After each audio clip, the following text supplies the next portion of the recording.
Hello, everyone. My name is Chris Kopanski, and thanks for joining us today for another best practice webinar. Today, we'll be talking about best practices for developing efficient workflows with advisor tech partners. Before we do jump in, a couple of housekeeping items throughout today's presentation. If you do have any questions, feel free to type those in at the bottom within the Zoom panel. There's a Q&A button, and at the end, we'll be able to address those questions for you.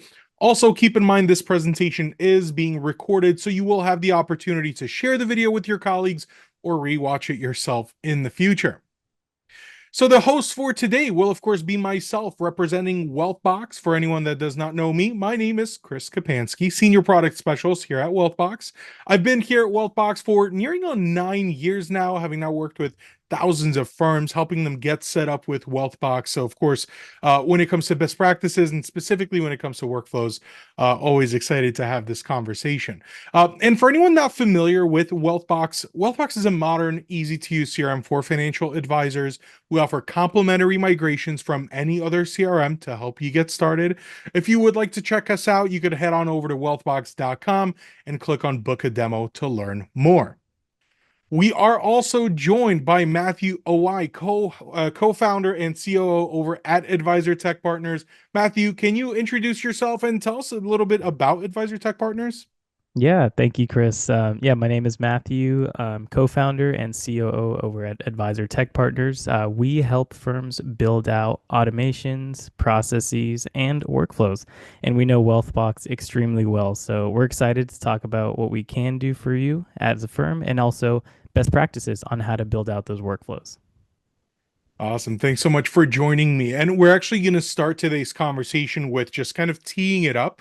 And I know that you came prepared with some stats, but we'll start with kind of the first question for anyone that really maybe has not used workflows in the past. But what is a workflow? So Matthew, I'll let you speak to that. I'll get this slide up. I know that there are some stats, some awesome stats that you like talking about. So what is a workflow?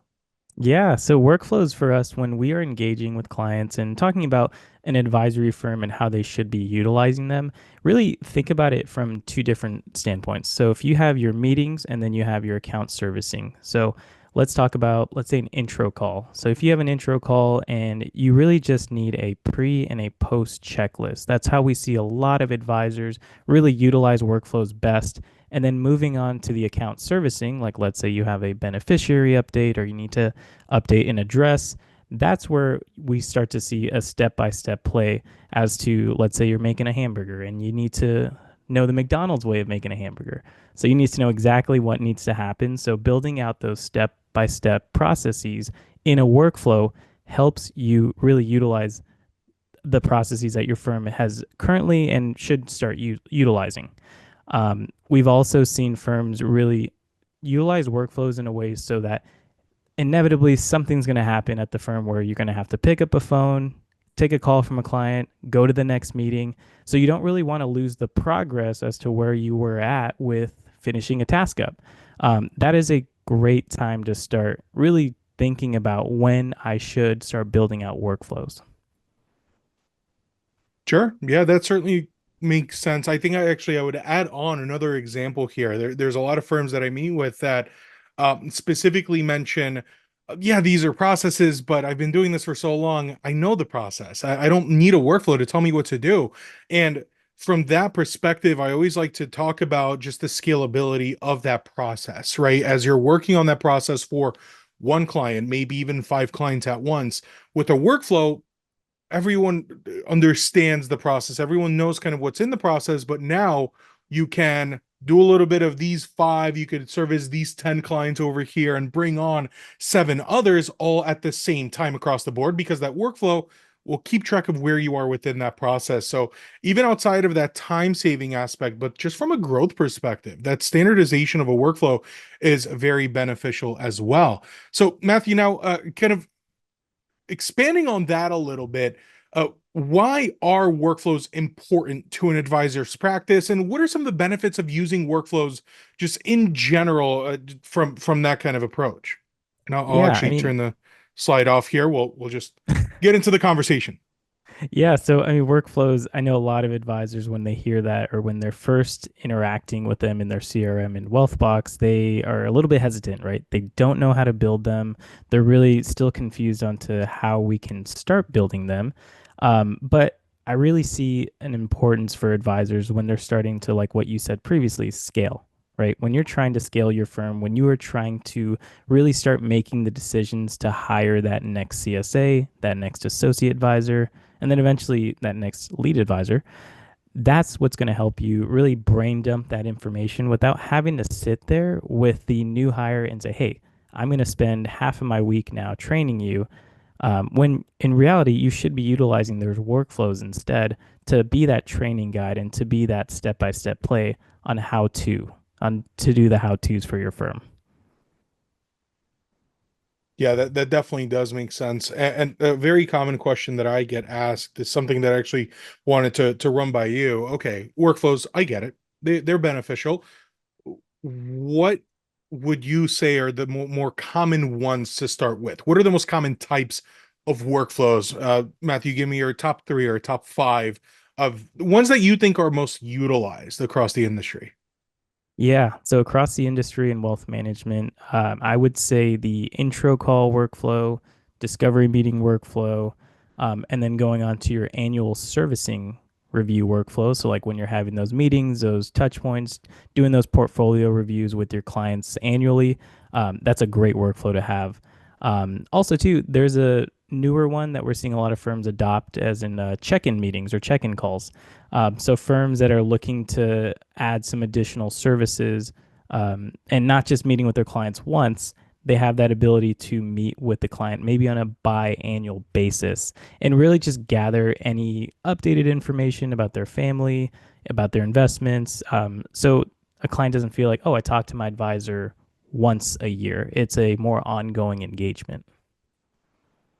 Yeah, yeah, certainly. And actually, just this week, going off of that example that you had mentioned, that kind of biannual check-in, just this week I met with four or five different firms where we work together on building out a servicing calendar almost. And that's a pretty common overall workflow. The year at a glance, I like to check in every 2 months for this one thing. Every quarter, I need to ask additional questions. So kind of really building out that servicing approach. From my perspective, some of the more common workflows, something that Matthew, I didn't hear you mention, but just an onboarding workflow, right? Is setting up that initial. I know you mentioned that intro call, but all the other moving parts around that too. You could go as in depth or as lightweight with that workflow as you'd like, but that's a very common one as well. Another question for you, Matthew, just in terms of starting, kind of where to start with building that. What would you say are some best practices for developing an efficient workflow? Yeah, definitely. You want to take at least I would say, a healthy amount of time for whiteboarding, and really start thinking about maybe these are going to be different sessions, right? You want to be able to grab the key decision makers at your firm. And you know what? If it is just yourself and you're starting out your own practice, Wealthbox, again, is that best CRM for advisors because it gives you the key foundational pieces that a lot of advisors need. And so if you are that solo advisor, maybe you have a smaller team, gather those people, have a whiteboarding session, list out everything that happens from A to Z from when a client contacts you all the way down until when the client walks into the door. Perfect. And now, if someone was to get started on that workflow or really kind of figuring out the workflow, what are the steps that they should take to actually kind of start that? You mentioned whiteboarding. What does that process actually laid out look like for someone that wants to actually just start creating one now? Yeah, so I would definitely get what has to happen. That's the first thing. And then if you want to get some more detailed notes as to how that actually happens, that's a great, I would say, training and really good developmental practice to do at your firm so that you can start listing out an SOP in your workflow. So again, that can be transferred over to, let's say it's assigned to a associate advisor right now, but you want to change that role to a client service associate. That's where you can transfer that knowledge over instead of having to train and develop a whole team and really make an adjustment. So, along with those two previous steps, getting the roll down, setting a realistic expectation as to when this step should be completed in the process of the workflow is definitely another key piece of information that the team has to agree on. And then I'd say lastly, to start to talk about outcomes after this step. Most of the time, your outcomes are going to be pretty basic. It'll be complete a step, move on to the next. But there are those times where you're going to have an outcome that has maybe three branches of what could happen, right?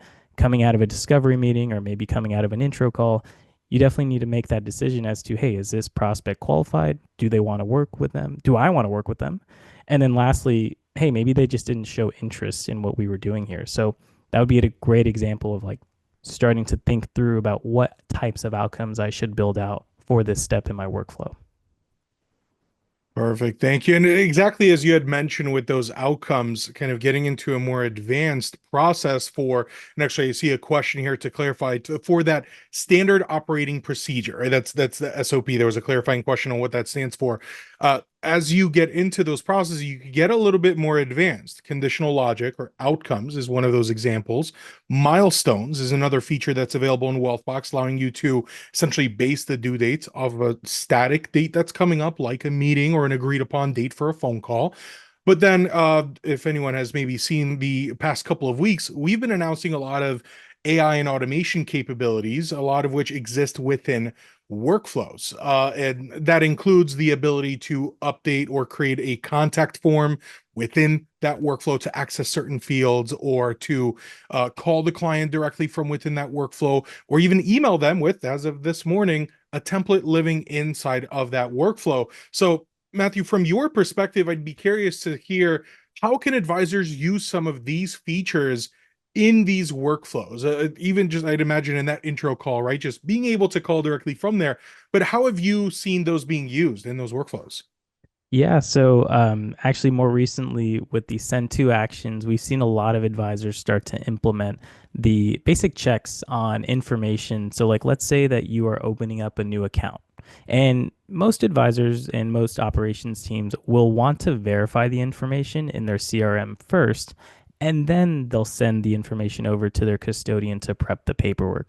I know with the new send to action, you can both do those things. So you can update the contact record, and then you can send over the information. I know with Schwab's digital onboarding, directly to start prepping the paperwork. That's a great example of a workflow step. So step one, make sure that the account information is up to date and correct, and then step two, send it over to Schwab's digital onboarding tool. Yeah, and there's a lot of different tools that do connect to that send to capability. A couple different custodians, including Schwab, including Fidelity, and some others. And there's other tools that you could push out to, like Lista Plan and FP Pathfinder. There's a lot of different integrations that are available there. And Matthew, you had just mentioned that contact form builder, the ability to actually see the data that's on the client without you having to click out of the workflow and find that information, is just a huge time saver overall. So far we've kind of painted the picture of creating the idea of the workflow, incorporating the workflow, maybe adding some more advanced capabilities. But of course, as the year goes on and as you are working with your clients, that process evolves. And as you're working with the different tools and custodians, they might add another requirement.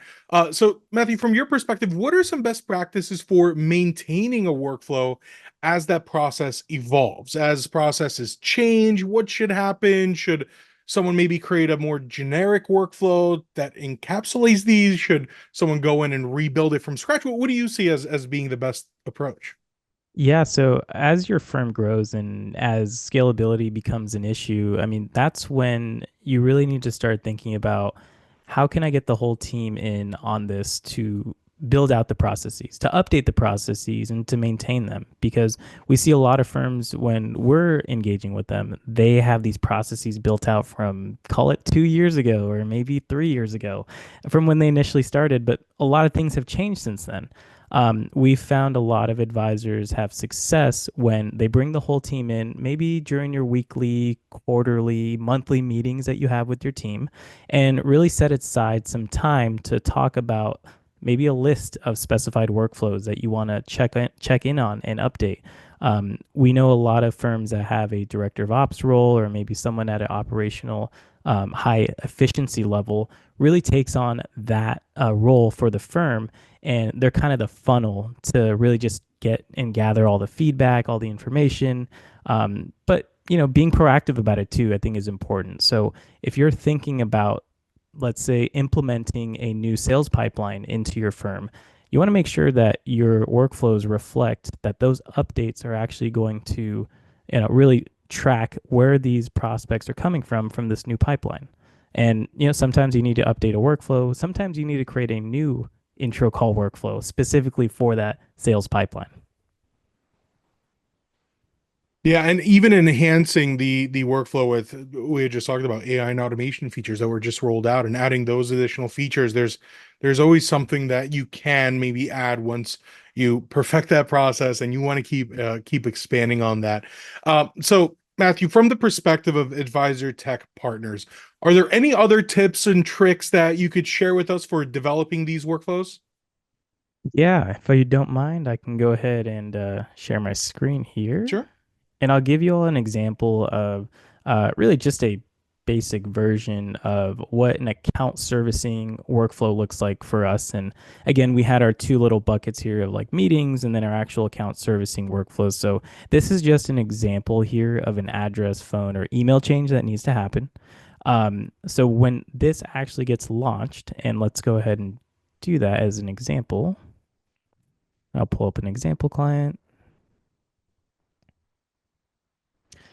So first step, always want to make sure that we're verifying the information in our CRM, getting this up to date. So in that example, let's say a client calls in and they're asking for, hey, like I just moved and I want to update my address to receive mail there for all my statements, any other communication. Perfect first step. Update your CRM, make sure the contact card gets updated. And then next, as we move through these steps, this is where, again, like what we're talking about, when you're making or when McDonald's makes that hamburger, they have a specific way of doing it, right? It's not just well, CSA number one knows how to do it. Well, CSA number two knows how to do it this way. You're really trying to standardize that process of how do we update an address at the firm. So moving on to the paperwork prep, after you do paperwork prep, send it out because, again, like we talked about in the beginning, sometimes there are going to be times where you just have to, step away from your desk, take a phone call from a client. Maybe something unexpected happens and you're going to have to move away from this workflow. It's always great to just make sure that you know where you left off. Because sometimes, 5 p.m. rolls around and just want to get back home, have dinner. So these workflows are going to allow you to do that stress free, right? They're going to allow you to do that, just step away. And, moving forward, you also want to be following up with, hey, like, are we actually getting that signature completed? When it gets completed, we got to send it out to our custodian. And then lastly, just confirming that those changes actually have happened at the custodian. Awesome. Perfect. Yeah, this workflow is very simple. That confirmation step, that follow-up step, these are all very important aspects of I think largely one of the larger benefits of workflows, which is ensuring that nothing slips through the cracks, right? It is just kind of making sure that that follow-up is done, making sure that the paperwork is prepped, that you're ready to go so that you could just go through the rest of the process without any additional hiccups. Matthew, I know there was a guide that we were talking about earlier. Is that something that you would like to speak to a little bit as well? Yeah, so we also at Advisor Tech Partners, we built out a guide. If you're not really too sure how to start the process on building out those standard operating procedures, how to build out a workflow in your Wealthbox CRM, that guide's perfect for you. It'll be really quick, really easy read. It is a QR code. So if you scan it, put your email in and your name, you'll be able to receive that. And it's a free PDF guide. And yeah, hopefully it'll help you just get started on brainstorming, thinking through how to build your workflows for your firm. Awesome. Perfect. So Matthew, thank you so much. Yep. Just like you said at the very beginning, Chris, we're workflow nerds, so we could talk about this all day. Of course, yeah. And unfortunately, there's other calls in the day, and I'm sure folks have to go somewhere else. So we'll wrap it for today. But thank you again, Matthew. And thank you everyone else for joining us here today. Thank you for the amazing questions. Again, if you do have any questions, reach out. You have both of our team's emails here on the screen, team@advisortechpartners.com for the Advisor Tech Partners contact, and then sales@wealthbox.com if you're interested in Wealthbox. But again, thank you all so much and hope everyone has a great rest of your day. Bye now.